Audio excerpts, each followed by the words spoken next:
My name is Adrianna Adams. I'm one of IPCNY's remote artists in residence for mapping narratives. I am a paint and printmaker currently located in Oakland, California. The print that I initially submitted in the New Prints 2021 exhibition, titled Weekly Routine Number 1, and that print was made in collaboration with Sunlight Editions. It's like an aerial view of two figures, and they're both connected by hair, by various braids, and they're kind of in this fanciful state of having their hair styled. The figures are anonymous. My intention was to kind of have anyone who could relate to the piece by looking at it be able to. I also wanted to incorporate certain styling tools in this print as kind of like a nostalgic nod to,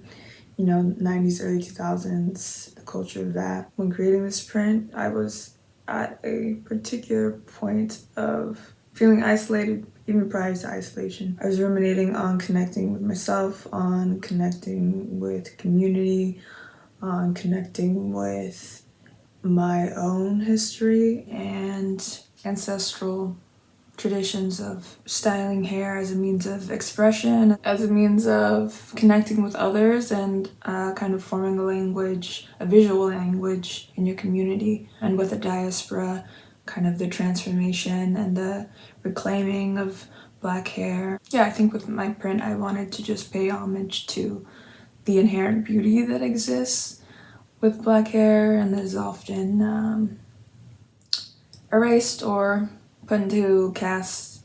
I initially proposed for my remote residency to continue my collaboration with Yoni Sega and Drew Grasso of Sunlight Editions. I proposed making several prints. One was a color screen print. I also proposed creating and printing myself 3 to 5 smaller black and white lino cuts. I did want to continue work along the similar concepts of the first print.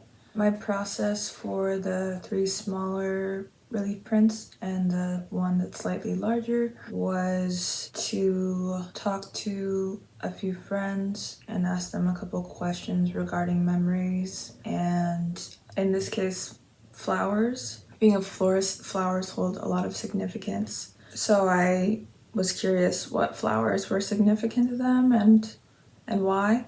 And once they told me, I composed an image based on that. The flowers are centered memories, and then there's kind of a frame of like what I would refer to as a charm, like a good luck charm or a link to the past. And then in the background, I wanted to illustrate a texture of that person's hair pattern whose memory it was. I wanted to highlight and center Black hair textures that you wouldn't as often see be represented in like media and print media, because they're historically erased and still currently, even now, compared to like European standards of beauty. It was really nice personally to hear memories being retold that I have never heard before. This kind of window into something that they hold dear to them. I think that kind of connection is important in terms of asking questions that lead to getting to know a person at the soul level versus like something more surface. Print titled Looking, I wanted to create an environment that involved perception and was centered around perception or my own reflections of perception. So there's kind of like a frame within a frame, and then you have smaller croppings of reflected figures that are not in the composition that the viewer sees, and kind of also tying that into my gravitation towards nature in terms of like botany, like plants and flowers as a means of reflection as well, or maybe meditation, symbolism of beauty and death as well. I learned a lot about my own process, through the process of this print as well. Once the print was scanned, the lines didn't translate as crisp and clear as I would have hoped. So I did go in digitally and alter as much as I could before trying to add any color. Color initially was kind of also a challenge for me because if I don't initially see things in color, adding color can take a bit, but Yoni and Drew were very helpful in that. I think this piece, in terms of it being in color, definitely has me thinking about color palette and what kind of color palettes I would ideally want to create and establish in future pieces. COVID-19 affected my residency experience because it's just, I mean,